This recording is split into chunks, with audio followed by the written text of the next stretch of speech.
सुबह 3:30 बजे हमको उठ जाना है। 3:30 बजे उठ करके फिर स्नान करना है, स्नान करके फिर गोमती जी में अलग स्नान करना है। ये शास्त्र आज्ञा है कि किसी भी नदी में स्नान करने से पूर्व आप पहले स्वच्छ होकर के आइए। कई लोग हरिद्वार जाते हैं, ऋषिकेश जाते हैं, होटलों से सुबह उठते ही सीधे महाराज कूद पड़ते हैं गंगा जी में। वो सामान्य जल स्विमिंग पूल थोड़ी है, वो विष्णुपदी गंगा ठाकुर जी का चरणामृत है। पहले स्वयं को भीतर ही स्वच्छ करके आइए, वहां स्नान करके आइए कमरे में, फिर जाकर के गंगा जी में स्नान करो। ये सही विधान है। तो वहां नियम हमारे सुनो, भगवान पूरे कराएं ऐसी प्रार्थना। 3:30 बजे हमको उठना है। उठ करके फिर हम पहले कक्ष में ही स्नान करेंगे, फिर उसके बाद गोमती जी में स्नान करेंगे। गोमती जी में स्नान करके फिर कंठ भर जल में खड़े होकर के संध्या करनी। 4:30 पौने 5 बजे वापस आएंगे और फिर वहां दत्त धाम है, जहां कथा है, आश्रम है, वहां 250 ब्राह्मण परिवार रहते हैं और वहां पर हिंदी नहीं बोलता कोई, सब संस्कृत में बात करते हैं। 250 परिवार रहते हैं ब्राह्मणों के, उन्हीं के लिए ही वो कथा हो रही है। तो उस दत्त धाम फिर 4:30 बजे हम वापस आएंगे। वापस इतनी छोटी छोटी वहां पर असंख्य कुटियाएं बनी हुई हैं, छोटी छोटी। उसमें भीतर आपको बैठना है, घी का दिया जला करके और अपने गुरुदेव का और गुरु मंत्र का जाप करना है, करीब 1 घंटा ध्यान करो। तो 5:30 बजे से लेकर के 4:30 बजे से लेकर के और 5:30-6 बजे तक वहां बैठेंगे। अच्छा, इतने में हम मौन रहेंगे, मौन व्रत चलेगा, बोलना नहीं है। और अस्पर्श, किसी को स्पर्श नहीं कर सकते, अपने संग के लोगों को भी नहीं। मौन रहेंगे। फोन वोन तो दूर ही चले जाओ, वो तो चलेंगे ही नहीं बेचारे। नियम यह है कि मौन कब तक रहना है? सूर्य अस्त तक मौन रहना है। सूर्य अस्त के बाद फिर घर पे बात कर सकते हैं, कोई काम हो तो वो कर सकते हैं। आप कहेंगे महाराज जी तो ये 3 से 6 जो आप कथा करोगे उसमें तो बोलोगे। एक बहुत बड़ी विडंबना है, बहुत बड़ी रहस्यात्मक बात है कि भगवत चर्चा में बोलने को भी मौन ही माना जाता है। जब किसी व्यक्ति का मौन व्रत होता है तो उसको इतना अधिकार होता है कि वो भगवान का नाम बोल सकता है, क्योंकि भगवान का नाम बोलते समय आप मौन ही माने जाते हो, आप बोल रहे हो ऐसा नहीं माना जाएगा। 2:30 बजे से लेकर के 6:30 बजे तक जो मैं कथा कर रहा हूं, इतनी देर चित्रकेतु के रजिस्टर में मेरा मौन ही लिखा जाएगा, क्योंकि मैंने कोई संसारी चर्चा नहीं की, मैंने कोई विषय विलास भोग की बातें नहीं की। जब आप भगवत चर्चा करते हैं, भगवत भाव बोलते हैं, तब आप मौन ही माने जाते हैं। तो 6:30 बजे तक ध्यान करना, बाल भोग करना, फिर अपने लाल जी की सेवा श्रृंगार करना, उनकी करना, फिर 9-9:30 बजे से लेकर के और 11:30 बजे तक हमको भागवत जी का पाठ करना है। पाठ करने के बाद फिर 12 बजे फिर गोमती जी में स्नान करना है, फिर गोमती में स्नान करके वहां संध्या करनी है, फिर वापस आना है, थोड़ा कुछ प्रसाद पाके थोड़ी देर आराम करना है, 3 बजे से कथा करनी है, 6:30 बजे कथा पूरी करके सीधे व्यासपीठ से फिर गोमती जी में जाना है, फिर स्नान करना है, फिर संध्या करनी है। 3 बार संध्या और 3 बार गोमती जी में स्नान, और शाम की संध्या करके तब हमारा मौन खुलेगा। फिर हम किसी से भी बात कर सकते हैं, कोई चर्चा कर सकते हैं, लेकिन स्पर्श तो 30 दिन तक किसी का नहीं कर सकते।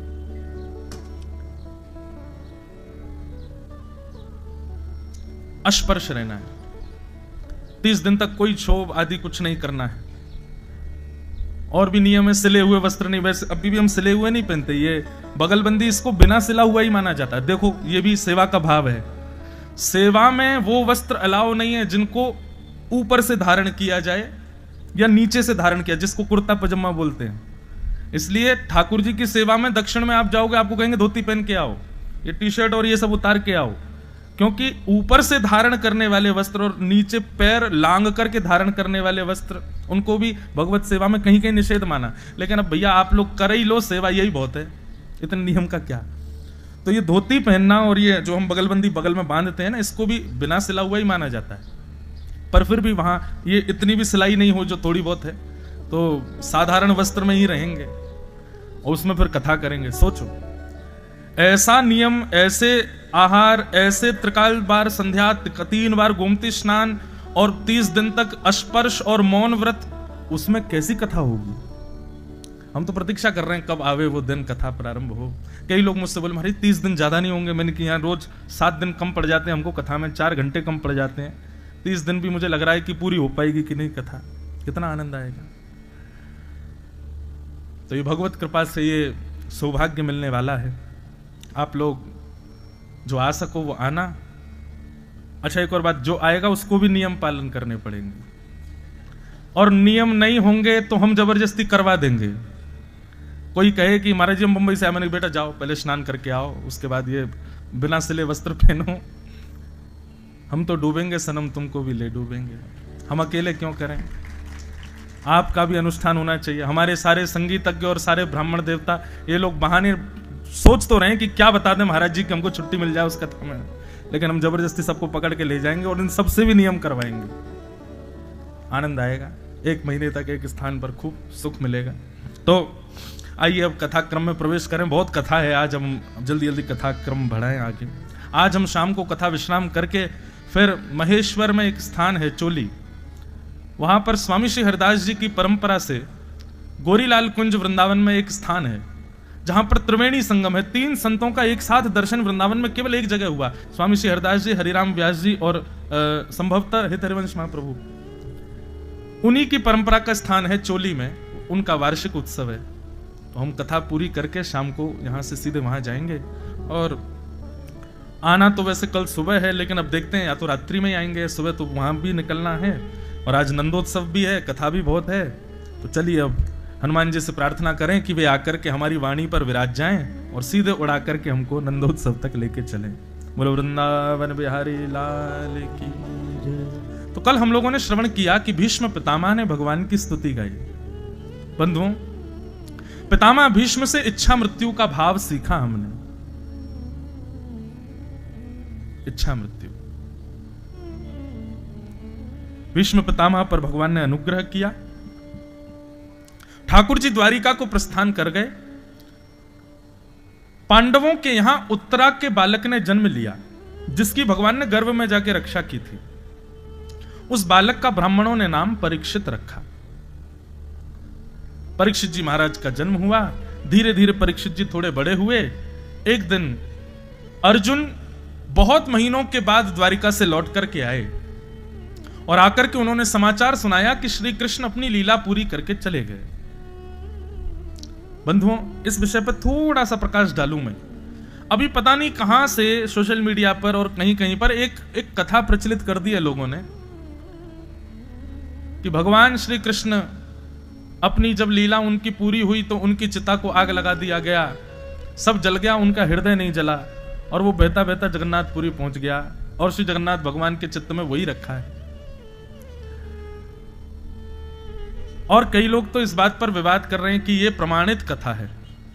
नहीं, हम इसको स्वीकार नहीं कर सकते। भगवान श्री कृष्ण के अंग को मानवों की तरह मानना और पंचभूत में वो मिल जाता है ऐसा सोचना, ये कितनी बड़ी दुर्बुद्धि है हमारी। ठाकुर जी अवतार लेते हैं और अवतार पूरा करके अंतर्ध्यान हो जाते हैं। ये कोई ऐसा थोड़ी है हमारी आपकी तरह उनकी यात्रा आदि, ये सब बोलना भी अपराध है। आप सोचो, विचार करो, ठाकुर जी की उपासना करने वाले संत जन भी अंतर्ध्यान होते हैं। कितने संतों की ऐसी लीलाएं हैं। हम उन ठाकुर जी के विषय में ऐसे, अब आपके हमारे खंडवा के श्री धोनी वाले दादाजी, उनके विषय में उस दिन मैं प्रणाम करने गया तो बता रहे थे कि 3 बार समाधि लेके पुनर् आ गए। जब इतनी सामर्थ्य भगवत भक्तों में हो सकती है तो ठाकुर जी के प्रति ये भाव कैसे रख सकते हैं हम कि उनके शरीर को चिता में लगा दिया और आदि आदि ये सब। गीता में भगवान श्री कृष्ण कहते हैं, अर्जुन, पृथ्वी जल तेज वायु आकाश से निर्मित मेरा शरीर है और पुनः उन्हीं में विलीन हो जाता है। ऐसी बुद्धि रखने वाला व्यक्ति अपवित्र है और उसको देखने वाला व्यक्ति भी अपवित्र हो जाता है। ठाकुर जी चैतन्य है, चिदानंद रूप शिवोहम शिवोहम। ठाकुर जी का रूप कैसा है? चिन्मय है, चिदानंद है। वो हमारी आपकी तरह हाड़ मांस का पुतला नहीं है। इसलिए यह कथा बिल्कुल निरर्थक है। श्री जगन्नाथ जी के चित्त में जीवित शालिग्राम विराजमान है। जो जीवित शालिग्राम पूर्व में ठाकुर जी के रूप में विराजते थे। नील माधव, नील माधव भगवान एक राजा को दर्शन देते थे, उसी से सेवा लेते थे। और यह नियम था नील माधव भगवान का कि तुम्हारे अलावा हमको कोई और ना देखे। यदि किसी ने देखा तो हम अंतर्ध्यान हो जाएंगे। एक दिन राजा को गुफा में जाते देख पीछे पीछे कोई चला गया और उसने भी जाकर के नील माधव भगवान का दर्शन कर लिया तो माधव भगवान अंतर ध्यान हो गए। तब राजा ने खूब प्रार्थना की, खूब रो करके विलक करके कहा कि भगवान ऐसे मत करो। तब ठाकुर जी ने स्वप्न में आज्ञा दी, बोले ठीक है, अब मैं शालिग्राम के रूप में तुम्हारे यहां आऊंगा। रही बात मेरे रूप श्रृंगार आदि की, तो उसके लिए तुम्हारे समुद्र में बहते हुए कुछ लकड़ियां आएंगी, उनका निर्माण करके, कहीं कहते हैं समुद्र में बहते हुए, कहीं कहते हैं ठाकुर जी ने जंगल का, वन का नाम बताया, वहां से नीम की लकड़ियां लाओ, उससे मेरे सुंदर विग्रह बनवाओ और मेरे उस विग्रह में शालिग्राम जी को विराजमान कर देना, वो मेरा ही रूप होगा। तब श्री जगन्नाथ जी का रूप प्रकट हुआ। और उसमें भी ऐसी कथा आती है कि आधे भीतर रूप बना रहा था मूर्तिकार, छेनी हथौड़ी की आवाज आनी बंद हो गई, तो रानी ने विचलित होकर के दरवाजा खोल करके देखा तो अधूरे जगन्नाथ जी रह गए। इसलिए आज भी जगन्नाथ जी के हाथ ऐसे अधूरे से, मुख अधूरा सा, पूर्ण नहीं बन पाया। राजा तो रोने लगा, बोले भगवान आपका रूप पूरा नहीं बन पाया। भगवान बोले चिंता मत करो, ये भी मेरा एक रूप है। ब्रजवासियों की याद में मेरा अंग पिघल गया था एक बार द्वारिका में, ये वही रूप है, इसको लोग जगन्नाथ रूप में पूजा करेंगे। अब बताओ, उसमें ये कथा लगा दी, भगवान का हृदय बहता बहता वहां पहुंच गया, उसमें भी अरे ऐसा विचार भी कैसे कर सकता है कोई। ठाकुर जी का हमारी आपकी तरह अंत नहीं होता। तिरोधाय प्रविष्टोयम श्रीमद्भागवतारणवम, श्रीमद् भागवत में तो स्पष्ट लिखा है, भगवान एक ज्योति रूप धारण करके 7 बार आकाश में भ्रमण करते हुए अंतर ध्यान हुए और वो दिव्य ज्योति श्रीमद् भागवत में आकर के विराजमान हो गई।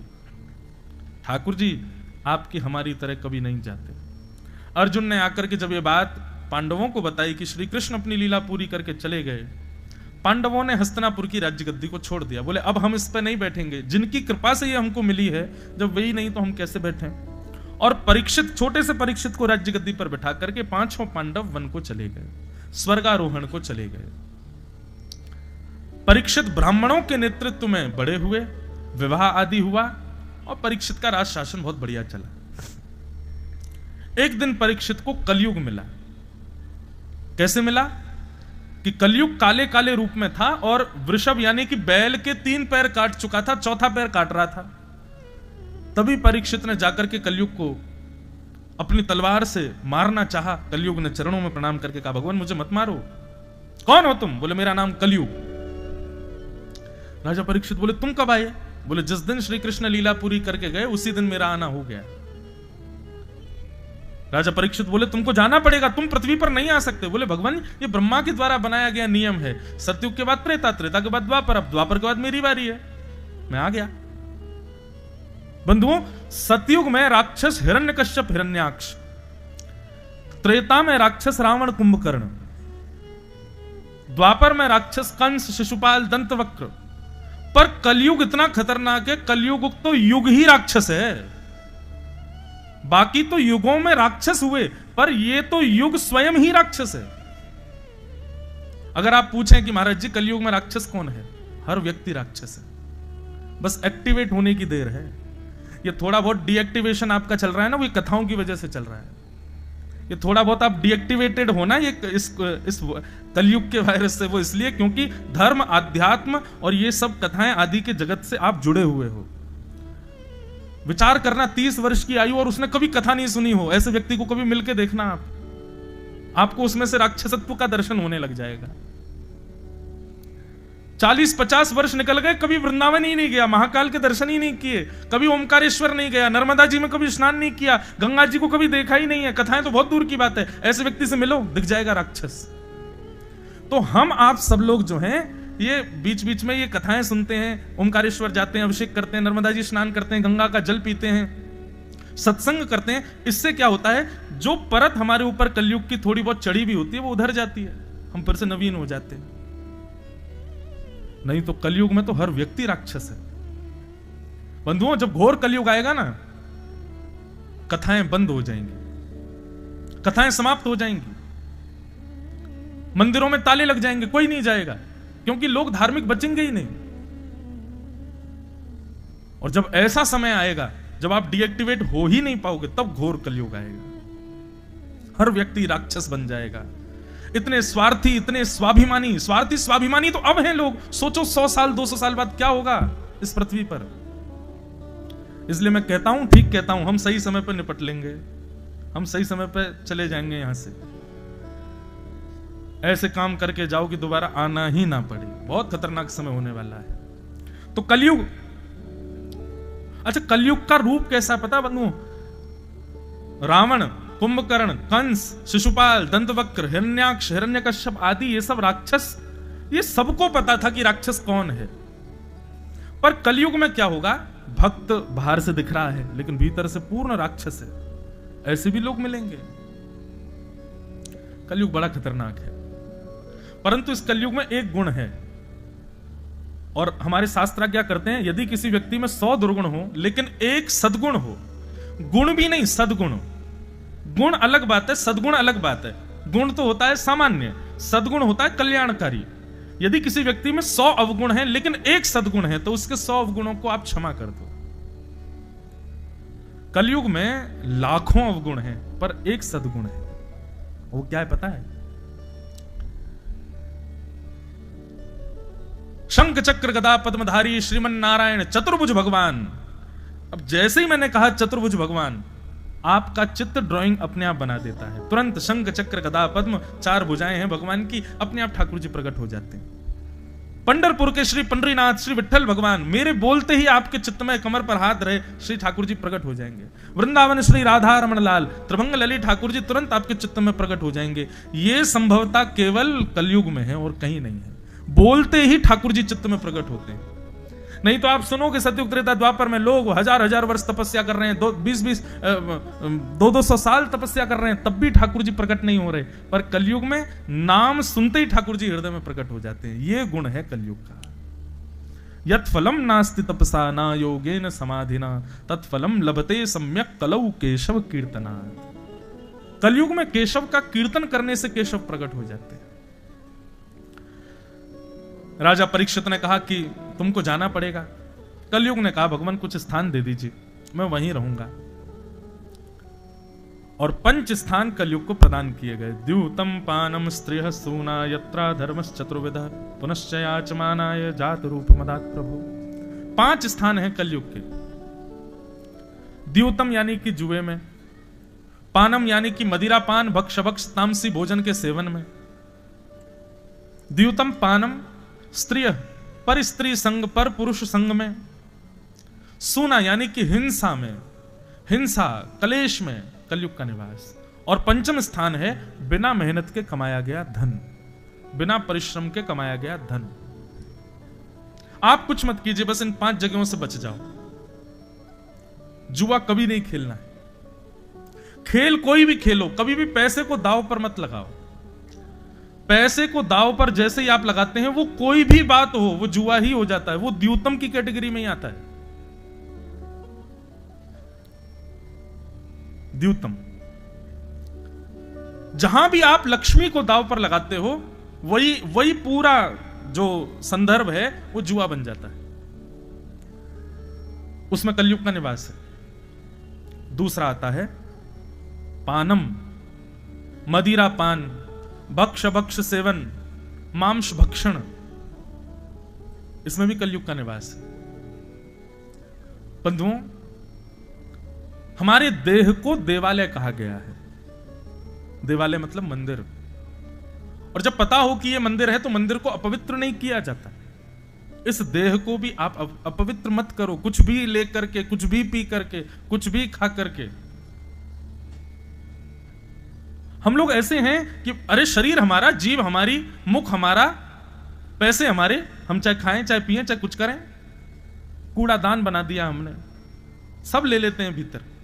ऐसा नहीं। हमारे चित्त में ठाकुर जी बैठे हैं। स्वयं भगवान कृष्ण गीता में कहते हैं, सबको ये श्लोक याद है, ईश्वर सर्वभूतानां हृदय सेर्धन तिष्ठति, सबके चित्त में मेरा निवास है। तो जब पता है कि चित्त में ठाकुर जी बैठे हैं, आप कुछ भी लोगे तो वो उनको ही जाएगा और उसका दुष्परिणाम भोगना पड़ेगा, दुष्प्रभाव भोगना पड़ेगा। तो द्यूतम पानम, पर स्त्री पर पुरुष संग, हिंसा और बिना मेहनत के कमाया गया धन। ये 5 स्थान हैं कलयुग के, इनसे बच जाओ बस। राजा परीक्षित ने ये 5 स्थान दिए, लेकिन राजा परीक्षित स्वयं भटक गए। वापस लौट करके अपने राजमहल में आए, आकर के जरासंध का मुकुट अपने सिर पर पहन लिया जो कि तहखाने में रखा था। अनीति के धन का जैसे ही उपयोग किया, तुरंत कलयुग ने मस्तिष्क पर प्रहार कर दिया। बंधुओं, कलयुग का जो आक्रमण स्थल है वो आपका चित्त है। कलयुग आपके मन को मैला करेगा, आपके विचारों को मैला करेगा, और फिर मन और विचारों के मेले करवाने से आपसे पाप करवाएगा।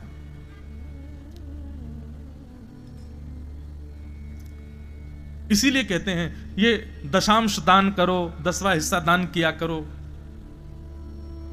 यहां इतना आश्रम में दे दो, इतना संतों को बांट दो, असहाय लोगों को दे दो। क्यों ये बांटने का विधान क्यों है? ताकि हमारे धन में जो अंश कलयुग का हो वो निकले, वो जाए। राजा परीक्षित ने जैसे मुकुट पहना, मस्तिष्क में आकर के आक्रमण कर दिया कलयुग ने। और राजा परीक्षित आज आखेट को वन में गए। आखेट कहते हैं शिकार को, शिकार करने वन में गए। आज तक राजा कभी नहीं गए, पहली बार आज आखेट को वन में गए। सब लोग चौंक गए, बोले राजा परीक्षित कैसे जा रहा है?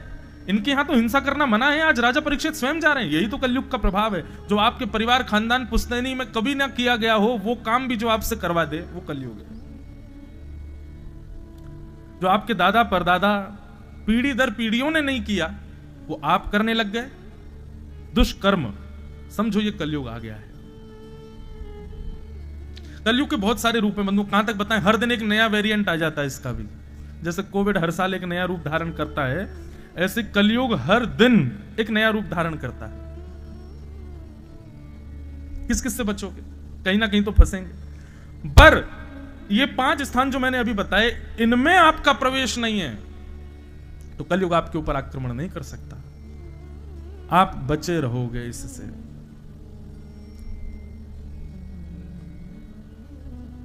बहुत सावधानी से सुनो। राजा परीक्षित आखेट को वन में गए। जानवर तो कोई मार नहीं पाए क्योंकि आता ही नहीं था शिकार करना। तभी एक शमीक ऋषि के आश्रम पर जाकर के जल की याचना की।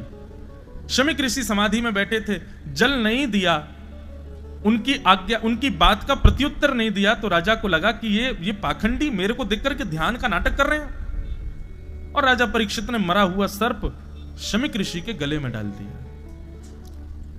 बंधुओं, यह भी एक कलयुग का रूप है कि किसी वैष्णव को देख करके, किसी संत को देख करके, किसी भगवत भक्त को देख करके, उसकी भजन की क्रिया देख के आपको पाखंड लगता हो, आपके चित्त में यह भाव आता हो कि यह तो आडंबर है।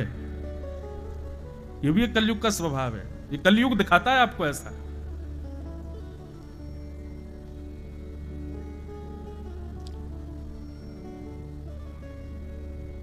ओरछा के राजा मधुकर शाह, बहुत सावधानी से सुनो आप लोग, बिल्कुल शांति का परिचय दे करके सुनो तो हम भाव से सुनाएं, नहीं पर हम जल्दी जल्दी अभी कृष्ण जन्म कर देंगे। भाव से सुनो सब लोग। ओरछा के राजा मधुकर शाह बड़े परम वैष्णव थे। एक दिन मधुकर शाह का नियम क्या था कि उसने अपनी सेना को नगर के चारों ओर बैठा रखा था, और हर राजा बैठा था, लेकिन हर राजा सुरक्षा के लिए बैठाता था। पर मधुकर शाह ने क्या कर रखा था, सेना के लोग बैठा रखे थे और सबके हाथ में पुष्प और पूजन का थाल रहता था। बोले कि हमारे ओरछा के आसपास से भी कोई संत जाए ना तो जाकर के माला पहनाना, तिलक करना, दक्षिणा देना, और उन पर अवकाश हो तो उनको ससम्मान लेकर के राजभवन में आना। इसके लिए सेना बैठा रखी थी। वो सेना कोई शस्त्र अस्त्र लेके नहीं बैठती थी, संतों की सेवा के लिए बैठती थी। कुछ लोगों ने कहा कि ये सब राजा का आडंबर है, ये जबरदस्ती सबकी नजरों में बढ़िया बनने के लिए ये सब नाटक करता है। यदि इतना ही इसको वैष्णव रूप में आसक्ति है तो हम एक काम करते हैं। कुछ लोगों ने क्या किया, एक गधे को पकड़ा, उसके गले में कंठी माला बांध दी, गले को उर्दपुंड लगा दिया, तिलक विलक लगा के, पीला पीला चंदन लगा करके बढ़िया, और गधे को छोड़ दिया ओरछा में। द्वारपालों को सख्त आदेश थे राजा के, गले में कंठी माला और माथे पर तिलक जिसके दिख जाए मुझे तुरंत अंदर आके संकेत कर देना, मैं आके उसका सम्मान करूंगा। अब जब द्वार के सामने से गधा जा रहा था तिलक लगा के और कंठी माला पहन के, द्वारपालों ने कहा भाई है तो गधा लेकिन राजा की आज्ञा है। दौड़े दौड़े द्वारपाल गए। राजा ने देखा, अच्छा कोई संत आए हैं, कोई वैष्णव आए हैं? बोले महाराज कंठी माला गले में है, सिर पर तिलक है, लेकिन संत वैष्णव नहीं है। बोले तो फिर कौन है? बोले आप स्वयं चल के देख लो। सब हंसी उड़ा रहे थे, सब हंस रहे थे, सब ताली बजा बजा करके हंस रहे थे गधे को देख के। लेकिन जैसे ही मधुकर शाह ने बाहर आकर के देखा नेत्र सजल हो गए, दंडवत प्रणाम किया, चरणों में जल चढ़ा करके चरण प्रक्षालन किए, आरती की, माला पहनाई, सुंदर वस्त्र उड़ा करके उनको सुंदर जो गधा खाता है वो उसको खिलाया। सब लोग देख करके हैरान हो गए, बोले राजन ये स्थिति आपकी कैसे, आपने क्या देखा उसमें? वो एक गधा था। तब राजा बोले कि गधा था लेकिन माथे पर तिलक था और गले में कंठी माला थी। मैं तो इस बात से भावुक हो गया कि मैं ऐसे नगर का राजा हूं जहां मानव नहीं जानवर भी भक्त हैं, जानवर भी ठाकुर जी के उपासक हैं। तो ये बात हमने क्यों सुनाई? किसी के भी माथे पर तिलक दिख जाए आज के बाद, गले में कंठी माला दिखाई दे जाए, सबसे पहले तो उसको प्रणाम करना। यदि वो चरण छूने का अवकाश ना हो तो बात अलग है, लेकिन तो हाथ जोड़ के प्रणाम तो सर झुका के थोड़ा तो कर ही लेना। और दूसरी बात, उसके द्वारा की गई क्रिया चाहे कैसी भी हो उसको आडंबर कभी मत समझना। भले ही वो कर भी रहा हो आडंबर, आप मत सोचना कि वो आडंबर कर रहा है। अगर वो आडंबर कर रहा है तो खुद फंसेगा, लेकिन आपके मन में उसके प्रति यह दूषित भाव नहीं आना चाहिए।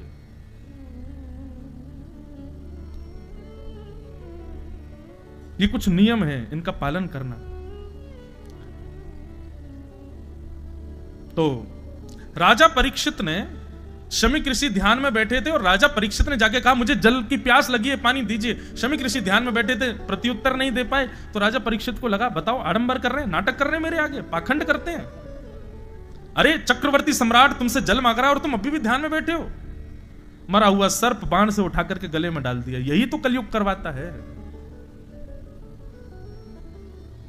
राजा परीक्षित वहां से लौट के चले गए।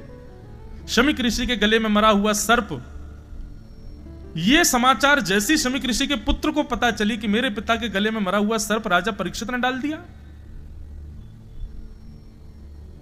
परीक्षित के इस दुष्कर्म को शमीक ऋषि के पुत्र श्रृंगी ने अपने हाथ में जल लिया और जल लेकर के श्राप दे दिया। श्राप देता हूं कि राजा परीक्षित, चक्रवर्ती सम्राट राजा परीक्षित, आज के ठीक 7वें दिन तक्षक सर्प के डसने से उनकी मृत्यु हो जाएगी। और राजा परीक्षित को 7 दिन में मरने का श्राप लग गया। परीक्षित लौट करके गए, जैसे ही मुकुट उतार के रखा तुरंत उनको समझ आया ये मैंने क्या किया, एक संत के गले में मरा हुआ सर्प। अरे ठीक है, मैंने मांगा, उन्होंने प्रत्युत्तर नहीं दिया, तो मैंने इतना भी अपने क्रोध पर काबू नहीं किया कि वहां से चुपचाप चला जाऊं, गले में मरा हुआ सर्प डाल दिया, ये मैंने कैसे कर दिया? ये सब कलयुग करवा रहा था। बंधुओं, पाप करने की हमारी इच्छा नहीं होती।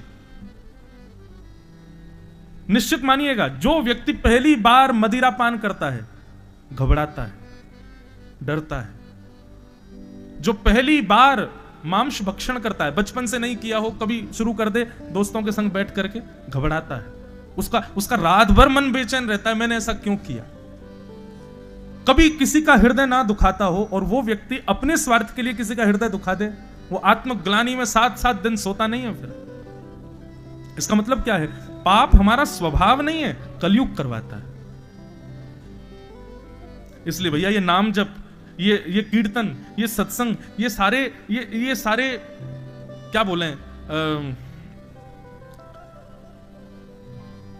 कोविड आया था तो कोविड में वो थे ना प्रोटोकॉल्स, क्या मास्क लगाओ, हैंड सैनिटाइजर साथ में रखो, और क्या था, हाँ 2 फीट का डिस्टेंस रखो, और हाथ तक भाई साहब वैसे तो ऐसे धो लेते, लेकिन कोविड में सब यूं धोते थे हाथ पीछे ऊपर, और पानी गुनगुना पियो, काढ़ा पीते रहो, ये सब प्रोटोकॉल हम लोग पालन कर रहे थे ताकि वायरस हमको ना लगे।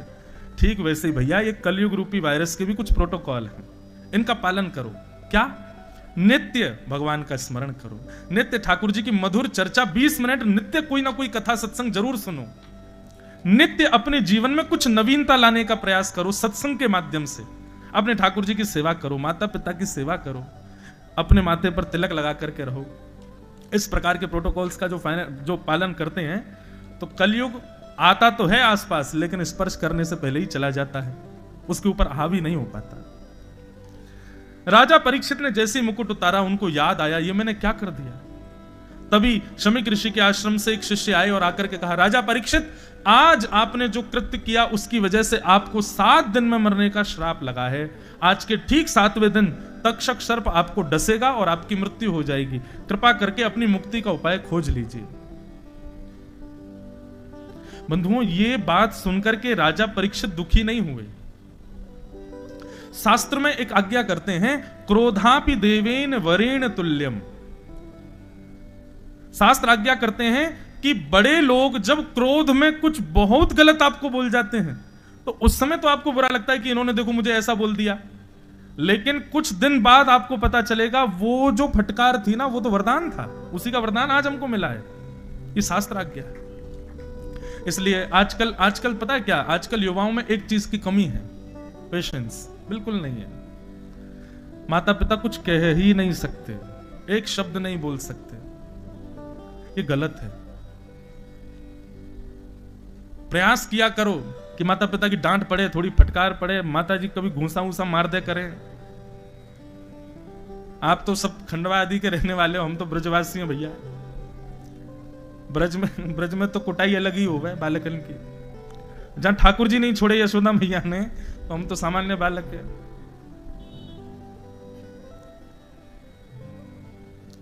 माता पिता, गुरुजन, बड़े लोग, ब्राह्मण या संत वृंद आदि ये कभी फटकार दें, डांट दें, कुछ कह दें, तो उस पर कभी चिंतित मत होना, क्योंकि शास्त्र आज्ञा करते हैं, क्रोधापि देवेन वरेण तुल्यम।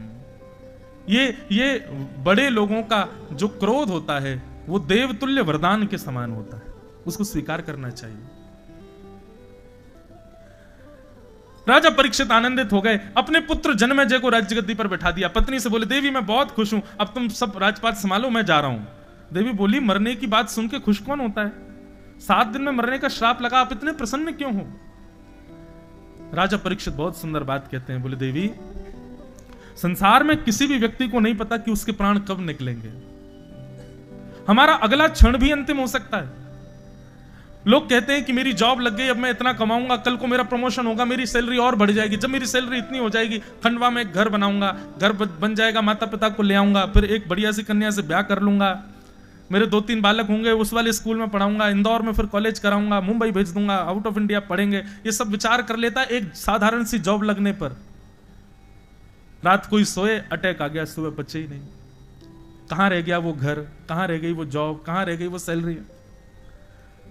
हमारे अंत का पता नहीं है, कभी भी हो सकता है। पर राजा परीक्षित कहते हैं, देवी एक ब्राह्मण ने कहा है कि 7 दिन बाद तक्षक सर्प के डसने से मेरी मृत्यु होगी, तो इसका मतलब इन 7 दिनों में भी यदि मेरी मृत्यु पहले आने वाली होगी तो पहले नहीं आएगी। कल अगर मैं पहाड़ से गिर भी जाऊं तो नहीं मरूंगा, क्योंकि ब्राह्मण की बात सत्य होगी, 7 दिन बाद ही मरूंगा मैं। मतलब मुझे पता है कि 7 दिन से पहले मेरा कोई बाल बांका नहीं कर सकता, इसलिए मैं 7 दिन का हर क्षण ठाकुर जी को अर्पित करूंगा। हम लोगों को तो 1 घंटा भजन कर लिया, बोले 1 घंटा कर लिया, अब संसार के काम कर लो, क्योंकि अभी हमें ये विश्वास है ना कि अभी शाम भी तो है, कल भी तो है, कल कर लेंगे बचा हुआ। लेकिन हमें क्या पता कि कल तक हम जीवित रहेंगे कि नहीं। इसलिए कहते हैं हर श्वास भजन करते रहो, कोई भी श्वास अंतिम हो सकती है। पर राजा परीक्षित कह रहे हैं कि 7 दिन से पहले मेरी अंतिम श्वास नहीं आएगी, इस बात की मुझे प्रसन्नता है। अब 7 दिन में जितने क्षण होंगे, हर क्षण ठाकुर जी को याद करके मैं व्यतीत करूंगा, इसलिए मैं प्रसन्न हूं। एक और बात बंधु, वैष्णव जो होते हैं ना, आप लोग ये कह रहे होंगे 4 दिन से वैष्णव, ये है क्या वैष्णव? ठाकुर जी का जो भजन करते हैं, कथा से जो प्रेम करते हैं, वृंदावन जाने का जिनका मन होता है, जो तिलक लगाते हैं, जो ठाकुर जी से संबंध रखते हैं, केवल वो पूजा के पात्र हैं, दिन में एक बार उनको अगरबत्ती दिखा दी, धूप बत्ती कर दी, ये व्यवहार स्वभाव रखने वाले वैष्णव नहीं। वैष्णव मतलब दिन में जिस प्रकार माँ पिता पति पुत्रों को स्थान है, ऐसे ही ठाकुर जी को भी स्थान है। उनकी चिंता भी जिनके चित्त में लगी रहती है, उनके लिए जो क्रियारत रहते हैं उसको वैष्णव कहते हैं। तो जब आप वैष्णव बन जाते हो ना, तो बंधुओं आपके चित्त से, आपकी बुद्धि से नकारात्मक स्थिति चली जाती है। मतलब अब सगुन नहीं मानते वैष्णव लोग। बिल्ली रास्ता काट गई, गाड़ी रोक ली, लेकिन वैष्णव नहीं रोकते। हमारे संग ठाकुर जी, हमें काय को डरवे की चिंता, चलो आगे। अभी पौन बज रहे हैं, अभी कहीं मत जाओ, पौन पे नहीं निकलना चाहिए, कार्य असफल हो जाते हैं। लेकिन जो वैष्णव होते हैं वो ये सब विचारधारा नहीं रखते। और एक और बात कह दूं, वैष्णव जो होते हैं ना, ज्यादा भविष्य कथन, ज्यादा इस ऐसा कर दो ऐसा हो जाएगा, वहां पे वो धरियाना उससे ये हो जाएगा, इधर कपड़ा बांध देना इससे ये हो जाएगा, इन सब चीजों में वैष्णव विश्वास नहीं करते। वैष्णवों की तो केवल एक ही विश्वास का केंद्र है, ठाकुर जी। बस वे कृपा करेंगे, सब मंगल करेंगे। अन्य आश्रय नहीं करते वैष्णव। हम महाकाल भी जाते हैं ना, तो महाकाल भगवान से भी यही प्रार्थना करते हैं, हे महाकालेश्वर भगवान, आप कृपा कर देना, आप सबकी मनोकामना पूरी करते हो, मेरी भी करो। क्या मुझे ठाकुर जी पहले से ज्यादा प्रिय लगने लग जाएं, ऐसी कृपा करो। हे ओमकारेश्वर भगवान, ऐसी कृपा करो कि हम ठाकुर जी के और समीप पहुंच जाएं। हे वैष्णो देवी मैया, सब देवी देवताओं से हम तो यही मांगते रहते हैं। अभी हमारी कथा है 1 तारीख से बागेश्वर धाम में, तो माँ के महाराज जी तो है ही, फिर तो वो कभी कभी कहते हैं, बोले आप अर्जी लगाया हो। मैंने कि आप ही लगा दो कि ठाकुर जी हमको मिल जाएं, बस यही अर्जी चाहिए। और जीवन में क्या मिले क्या ना मिले इसकी कोई परवाह नहीं। कभी ज्योतिषी से ये पूछा आपने कि भैया ऐसे नक्षत्र ग्रह बताओ, कि हम ये तो पूछ लेते हैं जॉब अच्छी कब शुरू हो जाएगी, बच्चे का ब्याह कब का हो जाएगा। कभी ज्योतिषी से ये दिखवाया कि भैया ये बताओ ठाकुर जी कब मिलेंगे हमको? कभी नहीं पूछा, किसी ने नहीं पूछा होगा, ये मैं गारंटेड कह रहा हूं। स्पेशली 500 रुपए दक्षिणा देखे ज्योतिषी से तो कुछ हुआ? जब भविष्य में सब है तो यह भी तो होगा। और मैं एक बात सत्य कहूं, आप जिस दिन किसी भविष्य कथन करने वाले से या इस प्रकार के ज्योतिष आदियों में, ज्योतिष भगवान के नेत्र हैं, वो गलत नहीं है, वो पूर्ण सत्य है। कभी आप जाकर के यदि विशेष रूप से ये पूछ लोगे या किसी को हाथ दिखा के भैया ये देख के बताओ ठाकुर जी कब मिलेंगे, विश्वास मानना वो रेखा ठाकुर जी से मिलने वाली नहीं भी होगी ना, तो उस दिन ठाकुर जी बना देंगे, बोले अब मिलूंगा इसको, क्योंकि कुछ और कामना नहीं की है, मुझसे मिलना चाहता है। मीराबाई का एक पद है, बहुत सुंदर पद है,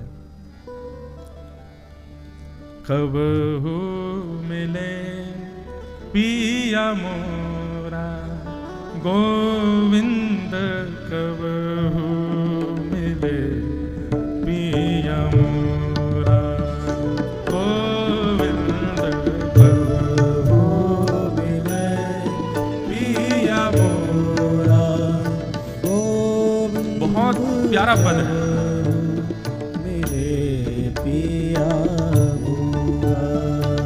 मीराबाई कह रही है, मिलवे को मोहे चाव घनेरो, मिलवे को मोहे चाव घनेरो, हाँ मिलवे को मोहे चाव घनेरो, मिलवे को मोहे चाव घनेरो, हो राखूं नैना मेरा गोविंद, राखूं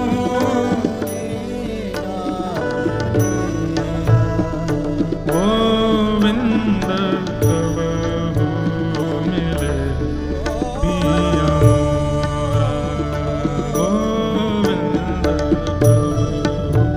मिले पिया मोरा गोविंद, कब मिले पिया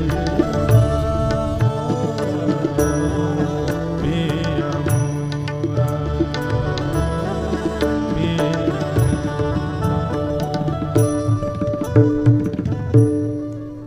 कब मिलेंगे गोविंद मुझे, मिलवे को मोहे चाव घनेरो, राखूं नैना नेरा, गोविंद कबहू मिले पिया मोरा।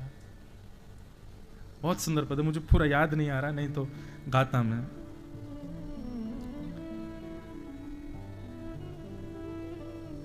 ऐसी व्याकुलता हमें शायद कभी नहीं आएगी ठाकुर जी से मिलने की। और जिस दिन ये व्याकुलता आ जाए ना चित्त में, प्रसन्न हो जाना उस दिन, क्योंकि आप तो व्याकुल हो ही नहीं सकते, ठाकुर जी हो रहे हैं शायद आपसे मिलने के लिए, इसीलिए भाव प्रकट हो रहा है। तो राजा परीक्षित अपने पुत्र जन्मेजय को राज्य गद्दी पर बैठा करके स्वयं चले गए, और वन में जैसे ही गए तो असंख्य संत वहां पर अपने आप आ गए। भाई एक चक्रवर्ती राजा है, उसको मरने का श्राप लगा, संत अपने आप आ गए। और संतों ने आकर के राजा परीक्षित से कहा, परीक्षित बताओ हम तुम्हारी क्या सहायता करें। तो राजा परीक्षित ने सबसे कहा, मैं 7 दिन में मरने वाला हूं, मेरी मुक्ति का उपाय बताओ। सबने अलग अलग उपाय बताए। किसी ने कहा महामृत्युंजय का जाप करा लो, किसी ने कहा तुम हिमालय पर चले जाओ, किसी ने कहा कंठ पर गंगा जल में खड़े हो जाओ। सब कहने लगे, लेकिन कोई भी प्रमाणित कहकर के ये बात नहीं कह पा रहा था कि तुमको मुक्ति मिलेगी। तभी वहां पर श्री सुखदेव जी महाराज का आगमन हुआ। सब लोग हाथ जोड़ करके सुखदेव जी का स्वागत करो। तत्र भवद भगवान व्यासपुत्रो यदृच्छया गामटमानो नपेक्ष अलक्षलिंगो निचलावतुष्टो व्रतश्च बालैरवधूतभेष।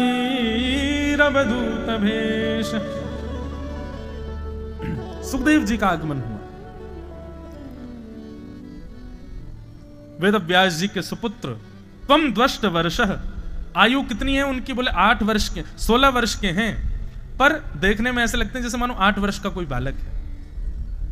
सुखदेव जी महाराज आकर के आसन पर बैठ गए और आसन पर जैसे ही बैठे सब लोग सोचने लगे छोटा बालक। परीक्षित के मन में आया नन्हा सा बालक।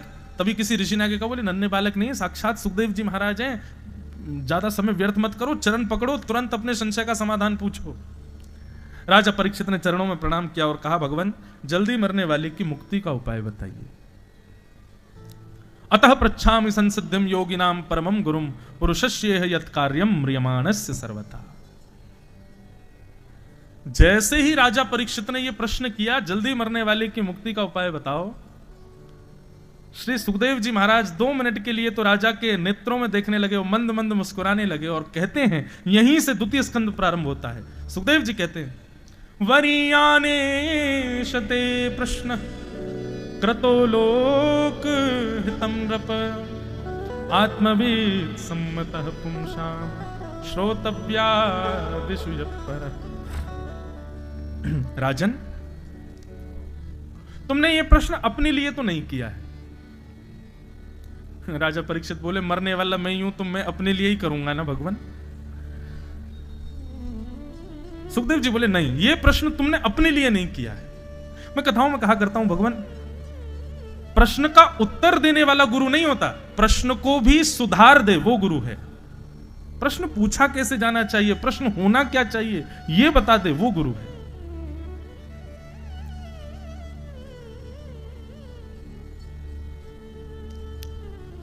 बहुत ध्यान से सुनना बंधु। सुखदेव जी कह रहे हैं कि तुमने ये प्रश्न अपने लिए तो नहीं किया है। अब परीक्षित बोले, मैं क्या हट करूं? हाथ जोड़ के बोले, तो भगवान आप ही आज्ञा करें, आपको क्या समझ आ रहा है? बोले, राजन तुम पूछ रहे हो कि मुक्ति का उपाय क्या है? बोले, जी मैं पूछ रहा हूं। बोले, वो बालक पूछ रहा है मुक्ति का उपाय जिसने जन्म बाद में लिया है, गर्भ में भगवान का दर्शन पहले किया है। तुम जब अपनी मां के गर्भ में थे तब ब्रह्मास्त्र छोड़ा गया था तुमको मारने के लिए, तब तुम्हारी मां उत्तरा ने भगवान की स्तुति गाई, तब तुम्हारी मां के गर्भ में प्रवेश करके भगवान ने अपनी चक्रा गदा से तुम्हारी रक्षा की थी। वो बालक पूछ रहा है कि मुक्ति का उपाय क्या है। राजन, तुम तो पहले ही मुक्त हो चुके हो क्योंकि भगवान ने तुम्हारी रक्षा की है। दूसरी बात, शमीक ऋषि ने तुमको 7 दिन में मरने का श्राप दिया है और मुक्ति प्राप्ति के लिए 7 दिन नहीं, 7 घंटे नहीं, 7 क्षण नहीं, 1 क्षण काफी है। मतलब कोई पापी से पापी व्यक्ति जीवन भर कुछ बढ़िया नहीं किया, लेकिन प्राण निकल रहे हो, अंतिम श्वास बस प्राण की बाहर आने वाली है और तुरंत समाप्त होने वाला है, उस समय पर यदि उसको कोई हरिनाम संकीर्तन सुना दे तो उसके जीवन के सारे पाप नष्ट और वो सीधे मुक्ति को प्राप्त करेगा। ताली क्यों बजाई आपने? अभी तो बात चल रही है और थोड़ा तत्पर होके सुनिए। ये तो अभी संवाद चल रहा है, संवाद तो पूरा होने दो पहले, फिर बजाना ताली। राजन, तुम ये विचार करो कि ब्राह्मण ने ये क्यों नहीं कहा कि अभी इसी वक्त तक्षक सर्प जाए और जाकर के राजा परीक्षित को डस दे? उसके मुंह से 7 दिन की ही अवधि क्यों निकली? और 7 दिन की अवधि निकली तो तुम फिर ये मुक्ति क्यों मांग रहे हो? तुम तो पहले से ही मुक्त हो, ठाकुर जी ने तुम्हारी रक्षा की है। और दूसरी बात, मैंने कल कहा था ना कि अभी आगे ये मुक्ति वाली फिलॉसफी भी रुक जाएगी, दूसरी नई फिलॉसफी शुरू होगी। मुक्ति का मतलब होता है वैकुंठ की प्राप्ति, जहां से दोबारा जन्म नहीं लेना पड़ता। और बंधुओं, मुक्ति राक्षसों को भी मिलती है। मुक्ति उसको भी मिलती है जिसने पाप किया है लेकिन अंतिम क्षण में भगवान का नाम जप लिया है। अब सोचो, किसी व्यक्ति ने जीवन भर पाप किया और अंतिम क्षण में गलती से उसके कान में भगवान का नाम चला गया, उसकी मुक्ति हो गई। और हमने यहां जीवन भर कथा कही, जीवन भर 4-4 घंटा बैठ करके आप लोगों को कथा सुनाई, अपने घर परिवार सब छोड़ छाड़ करके दुनिया में घूम घूम करके भगवान की लीलाओं का प्रचार किया, और उसके बाद भी भगवान ने मुझे भी वही मुक्ति दे दी जो उस पापी को दी थी। मुझ में और पापी में अंतर क्या रहा? मतलब खंडवा में कोई बहुत बड़ा कार्यक्रम हुआ, उस कार्यक्रम में उसको भी वीवीआईपी गेस्ट के रूप में बुलाया गया है जिसने 1 रुपए का सहयोग नहीं किया, और उसको भी वीवीआईपी बुलाया गया है जिसने बेचारे ने 10 लाख रुपए डोनेशन में दिए हैं। ये तो उचित नहीं है। राजा, 7 दिन बाद यदि अंतिम क्षण भी तुमको भगवान नाम सुना दिया जाएगा ना, तो भी तुमको मुक्ति मिल जाएगी, लेकिन ये 7 दिन तुमको मिले हैं। राजा परीक्षित हाथ जोड़ करके बोले, भगवान मुझे मुक्ति नहीं चाहिए, आप बताओ मैं क्या मांगूं, इन 7 दिनों का मैं क्या करूं, ये 7 दिन मुझे मिले, इसमें मुझे क्या करना चाहिए? तब सुखदेव जी महाराज कहते हैं, बोले राजन, तुमने मांगा था कि मुक्ति का उपाय बताओ। मुक्ति अंतिम श्वास में भजन करने से भी मिल जाएगी, और मुक्ति का मतलब होता है मृत्यु के बाद वैकुंठ में जाना और वैकुंठ में भगवान का दर्शन करना। पर तुमको 7 दिन मिले हैं, इन 7 दिनों के लिए तुम भक्ति मांगो। भक्ति से क्या होगा? बोले मुक्ति के बाद होने वाले भगवत दर्शन, वो भक्ति से जीते जी तुमको हो जाएंगे। तुम भक्ति की कामना करो। नहीं बात आई समझ में? मुक्ति का मतलब क्या है? यहां से चले गए, फिर 13 दिन तक घर वाले हमारा वो करते रहे, क्या बोलते हैं उसको, जो वो होते हैं, क्या बोलते हैं, संस्कार आदि सब करते रहे। उसके बाद 13वें दिन जिस दिन भोज होता है, उस दिन वो आत्मा, उसकी गति आगे जाती है। अब वो कहां जाएगा? फिर हमको वैकुंठ मिला, वैकुंठ में बैठे रहे, वैकुंठ में भी लंबी लाइन लगी है, कब जाकर के वैकुंठ में नंबर आया, अंदर जाकर के पहला दिन तो उसी में निकल गया, ये कमरा है, यहाँ बैठना है, यहाँ रहना है। अब भगवान का दर्शन कब होगा? बोले भगवान तो अभी व्यस्त हैं, 10-5 दिन रुको, तब जाके ठाकुर जी मिलेंगे। इतना लंबा समय। लेकिन भक्ति करने वाले व्यक्ति को मुक्ति प्राप्त करने वाला वैकुंठ जाता है, तब ठाकुर जी मिलते हैं। पर भक्ति करने वाले के लिए ठाकुर जी ही प्रकट हो जाते हैं पृथ्वी पर, और उसको ठाकुर जी के दर्शन हो जाते हैं। हे राजा परीक्षित, तुम ये मत मांगो कि 7 दिन में मुक्ति कैसे मिले, बल्कि ये मांगो इन 7 दिनों में मृत्यु से पहले मुझे ठाकुर जी कैसे मिले। ठाकुर जी का दर्शन करो, तब जाओ यहां से। आहा, सुखदेव जी महाराज की इन बातों को सुनकर के परीक्षित के चित्त में अब मुक्ति की कामना नहीं। अभी तक तो टेंशन में बैठे थे, 7 दिन बचे हैं, बस क्या करूं क्या करूं क्या करूं। अब बिल्कुल निष्फिक्र हो गए। अब उनको यह चिंता नहीं है कि तक्षक सर्प आएगा मुझे डसेगा। अब तो वो ये कह रहे हैं कि सांवरा आना चाहिए, कन्हैया आना चाहिए, मेरे प्राण निकले उससे पहले ठाकुर जी मुझको दिखने चाहिए। सुखदेव जी ने ऐसा कर दिया परीक्षित को, परीक्षित तुम्हारा मन नहीं होता? तुम्हारे पूर्वजों के साथ जो रहे, तुम्हारी मातृ गर्भ में जो आए, तुम्हारी मां ने जिनका दर्शन किया, पूरा विश्व जिनको भगवान श्री कृष्ण कहता है, वो दिखते कैसे हैं, उनका स्वभाव कैसा, उनका प्रभाव कैसा, उनके बारे में जानने का मन नहीं तुम्हारा? तब राजा परीक्षित ने कहा, बोले कि अब मुझे मुक्ति उक्ति नहीं चाहिए, अब तो मुझे भक्ति दो आप। और महाराज बस इतनी कृपा कर दो, ये 7 दिन पूरे हों उससे पहले ठाकुर जी मुझको दिख जाएं, ये कृपा करो। बंधुओं एक बात कहें, गुरु यदि प्रसन्न हो जाए, प्रयच्छति गुरु प्रीतो वैकुंठम योगी दुर्लभम, तो बड़े बड़े योगियों को भी जो दुर्लभ भगवान का दर्शन है वो गुरु प्रसन्न होकर करा देगा। और गुरु की प्रसन्नता दक्षिणा देने में नहीं, गुरु की प्रसन्नता उसको व्यंजन खिलाने में नहीं, गुरु की प्रसन्नता उसकी खूब सेवा करने में नहीं, गुरु की प्रसन्नता केवल और केवल गुरु जो प्रवचन में, कथा में या अपने सत्संग में जो बातें कहते हैं उनका तुम पालन करने लग जाओ, गुरु उसी से प्रसन्न होता है। और यदि गुरु प्रसन्न हो गए तो आपको वो मिलेगा जो बड़े बड़े योगियों को नहीं मिलता है। सुखदेव जी ने चरणों में प्रणाम किया और परीक्षित जी महाराज सुखदेव जी के चरणों में प्रणाम करते हुए कह रहे हैं, तेरी शरण में आके मैं धन्य हो गया। तेरी शरण में आके मैं धन्य हो गया। तेरी शरण में आके मैं धन्य हो गया। तेरी शरण में आके मैं धन्य हो। अभी ना यहाँ कथा कहते कहते, अभी ये प्रसंग कहते कहते, ये संकीर्तन तो जीव पे आ रहा है, लेकिन मन में दूसरा भाव आ रहा है। मानो सुखदेव जी से परीक्षित जी कह रहे हैं, एक बात तो ये कह रहे हैं तेरी शरण में आके मैं धन्य हो गया, और दूसरी बात क्या कह रहे हैं, जहां ले चलोगे वहीं मैं चलूंगा। जहाँ ले चलोगे वहीं मैं चलूंगा। वो तेरी शरण में आके मैं धन्य हो गया। तेरी शरण में आके मैं धन्य हो गया। ओ जहाँ नाथ रख दोगे, जहाँ नाथ रख दोगे, ओ वहीं मैं रहूँगा। जहाँ ले चलोगे वहीं मैं चलूँगा। जहाँ ले चलोगे। ऐसा विश्वास, ऐसा समर्पण गुरु के प्रति। जहाँ ले चलोगे वहीं मैं चलूँगा। जहाँ ले चलोगे वहीं मैं चलूंगा। गाओ सब लोग।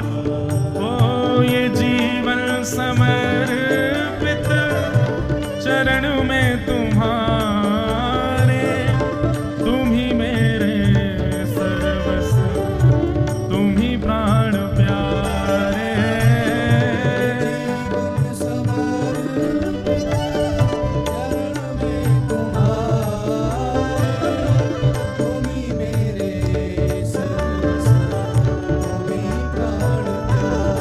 ओ ये जीवन समर्पित चरण में तुम्हारे, तुम ही मेरे सर्वस्व, तुम ही प्राण प्यारे।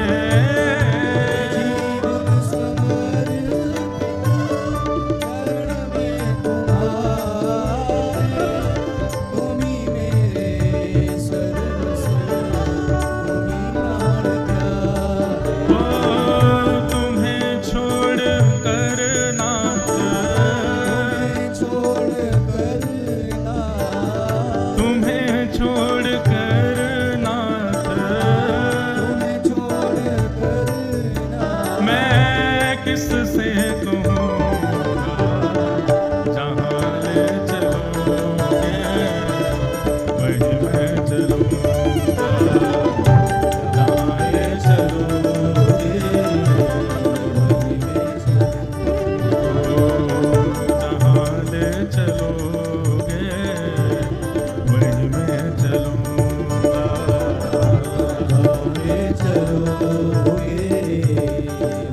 श्री राधा रमण लाल की। करताल बजा के गाओ।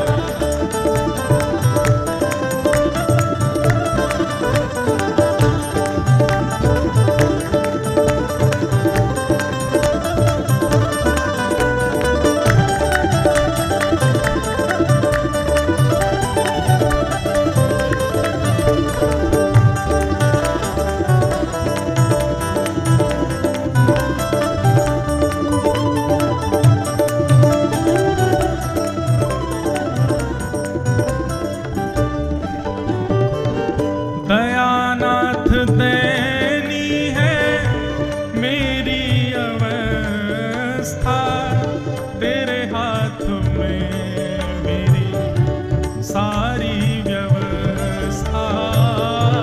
दयानाथ देनी है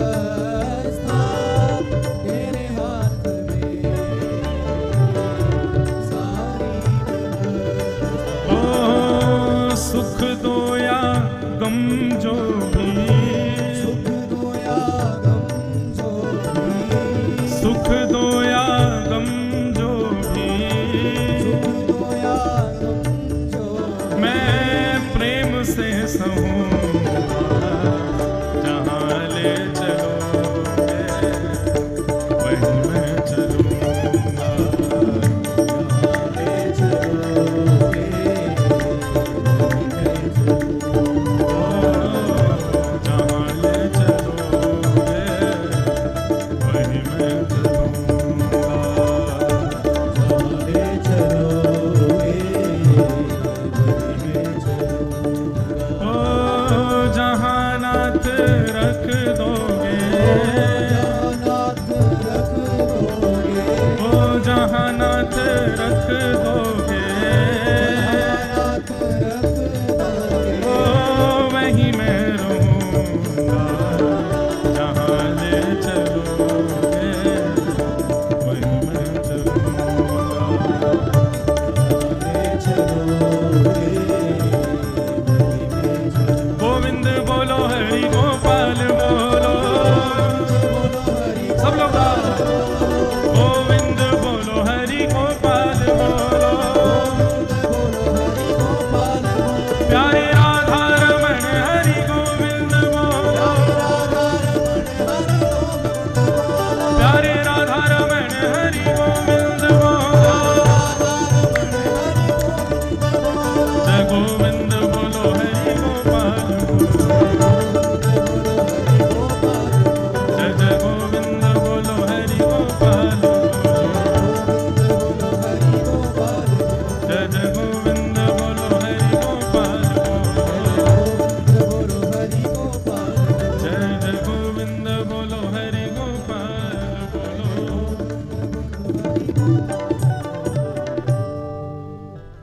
ये गुरु का स्वरूप है बंधुओं। आपका प्रश्न क्या था उसका उत्तर तो नहीं, पर उस प्रश्न को ही सटीक करके फिर उसका उत्तर दिया। ये गुरु का स्वरूप है। राजा परीक्षित तो मुक्ति मांगना चाहते थे, लेकिन वही बात है, कांच मांगना चाहते थे लेकिन हीरा दिया। तुम मुक्ति मांग रहे हो, हम तुमसे कह रहे हैं भक्ति मांगो, तो श्री कृष्ण यहीं आ जाएंगे। तुम क्यों वैकुंठ जाओ?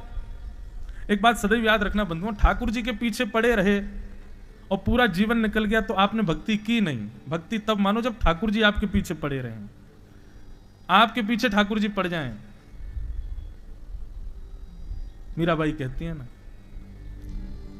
माई मेरे श्याम लग्यो संग डोले, जित जाऊं त ठाड़ो ही पावे। जहां जाऊं वहीं खड़ो है जाए, और मैं या सो बात ना करूं तब भी बिना बुलाए बोले, श्याम लग्यो संग डोले, माई मेरे श्याम लग्यो संग डोले। कहा करूं लोभी मेरे नैना, कहा करूं लोभी मोरे नैना, हंस हंस घूंघट खोले, हंस हंस घूंघट खोले, शाम लग्यो संग डोले, माही मेरे श्याम लग्यो। ये भक्ति की स्थिति है। आप तो छोड़े आए घर में, लेकिन वो आपके संग ही आ गए। कैसे वो आपको पीछा नहीं छोड़े ठाकुर जी, तब समझो कि हाँ ये भक्ति शुरू हुई हमारी। हमारे वृंदावन में एक संत हुए श्री हरिराम व्यास जी। तो हरिराम व्यास जी वृंदावन में विराजे, ओरछा के राजा के कुलगुरु थे।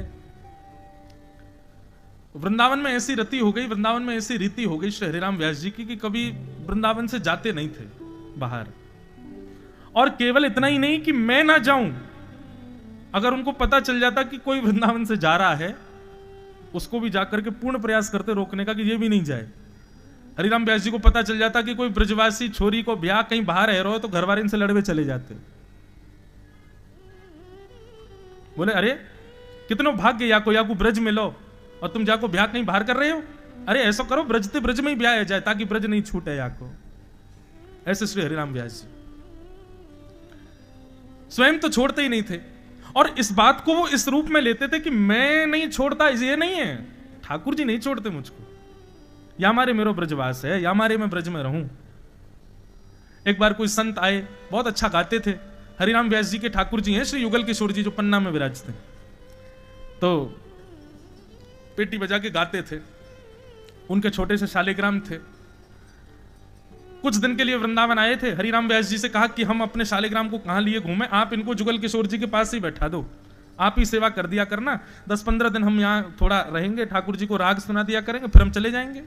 और जैसी जाने की बात सुनते हरिराम व्यास जी कहते, ना जानो काहे को आ गए, अब वृंदावन आ गए, मतलब अब वापस जाने के लिए नहीं आए हो, अब तो यहीं रहना है।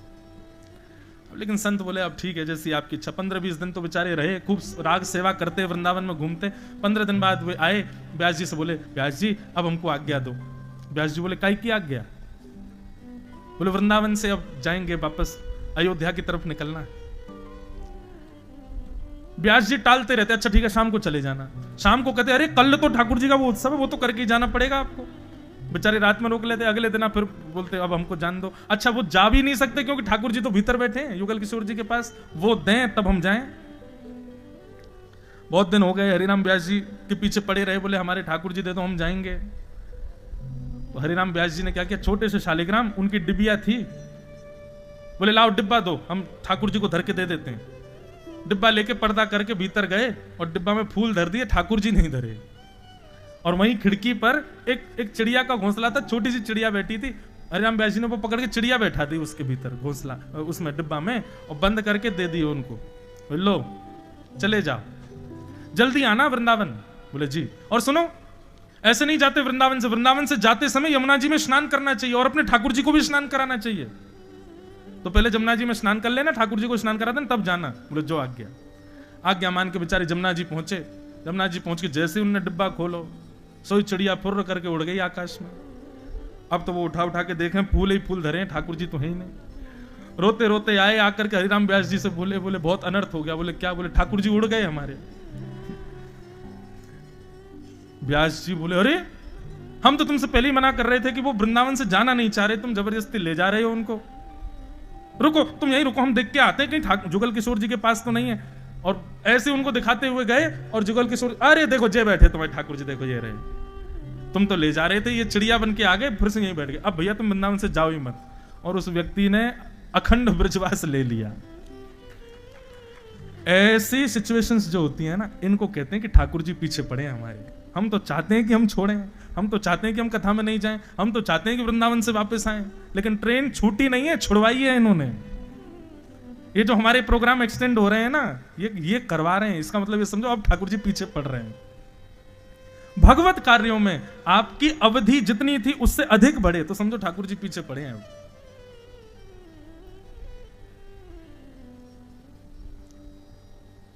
मुक्ति से, मृत्यु के बाद भगवत दर्शन होता है, भक्ति से जीते जी ठाकुर जी का दर्शन होता है। तब परीक्षित जी ने चरणों में प्रणाम करते हुए कहा, अब मुझे मुक्ति नहीं चाहिए भगवान, मेरे जीवन के 7 दिन बचे हैं, कृपा कर मुझे भक्ति दिलाओ, ताकि इस भक्ति से मैं ठाकुर जी का साक्षात दर्शन कर सकूं।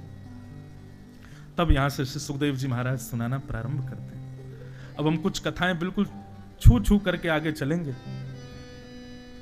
सुखदेव जी महाराज ने सर्वप्रथम सृष्टि का प्रसंग सुनाया, और वहीं उद्धव विदुर मिलन का भाव सुनाया। वृंदावन में श्री उद्धव जी महाराज को विदुर जी से भेंट होती है। विदुर जी को देख करके उद्धव जी बड़े प्रसन्न हो गए। उद्धव जी ने कहा, उद्धव और विदुर कौन है? उद्धव जो हैं ये कौरवों के महामंत्री हैं, और विदुर जी जो हैं ये कौरवों के महामंत्री हैं, और उद्धव जी जो हैं ये भगवान के महामंत्री हैं, ठाकुर जी के, द्वारिकाधीश के।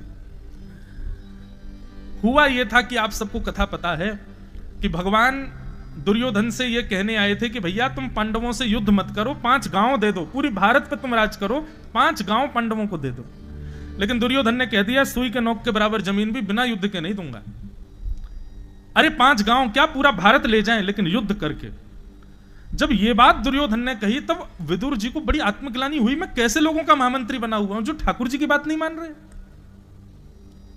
विदुर जी महाराज ने उसी समय मंत्री पद से त्याग कर दिया कि जो ठाकुर जी का नहीं है उससे मेरा कोई संबंध नहीं। बंधु, ये भी वैष्णव का स्वरूप है। मैं तो कथा कराने वालों से कहता हूं, जिन जिन को तुमने आमंत्रण दिया और जो जो लोग कथा में 7 दिन में नहीं आए, उनको 7 दिन बाद ब्लॉक मार देना फोन में। अब हमारा तुमसे कोई संबंध है ही नहीं, तुम आए क्यों नहीं? ठाकुर जी से तुम्हारा कोई प्रेम नहीं। हमारे घर के ब्याह में मत आओ, शादी में मत आओ, जन्मदिन में मत आओ, कभी मत आओ, पर हमारे घर कोई उत्सव हो, ठाकुर जी की लीला हो, तो आप जरूर आओ। हम पता है, कई लोग हमसे कथा होती है तो कथा में मिलने आते हैं, आकर के महाराज जी आप ऐसा कुछ करो ना कि हम आपके संग रहें, आप ऐसा कुछ करो ना लाल जी हमको। मैंने कहा देखो एक बात हमारी सुनो, या तो हमारे संग रहना नहीं, और यदि आप चाहते हो कि हमारे संग रहना है लाल जी की सेवा में, तो फिर हम जब बुलाएं, हम वैसे नहीं बुलाएंगे, हम बुलाएंगे उत्सव में ही। उत्सव में तुमको आना पड़ेगा, चाहे तुमको 100 काम आए। और हम अपनी स्पष्ट बात बता रहे हैं, उत्सव के लिए जिसको निमंत्रण भेजते हैं, अगर किसी कारण से वो उत्सव में नहीं आता, उसको हम दोबारा निमंत्रण कभी नहीं भेजते। फिर चाहे वो अगले उत्सव में आ जाए, क्षमा मांग ले, मैंने नहीं अब तू कितनी क्षमा मांग बेटा, अब तुम्हारा नाम कट गया, एक बार क्यों नहीं आए? इसलिए सोच समझ के, हाँ, ब्याह शादी जन्मदिन हो, घर के ये सांसारिक क्रिया हो, उसमें भले ही मत आओ। हमारे लाल जी का उत्सव हो रहा है, हमारे घर में कथा हो रही है, हमारे नगर में आपको आना पड़ेगा। और जो जो लोग निमंत्रण देने पर आए 1-2 दिन के लिए, लेकिन रुक गए 3-4 दिन और, उनका नंबर तो प्रायोरिटी में और डाल लेना अपने फोन में कि इनका फोन आए तो एक रिंग में उठाना है। ये भैया ठाकुर जी से प्रेम करते हैं तो हमारा भी इनसे प्रेम ज्यादा है।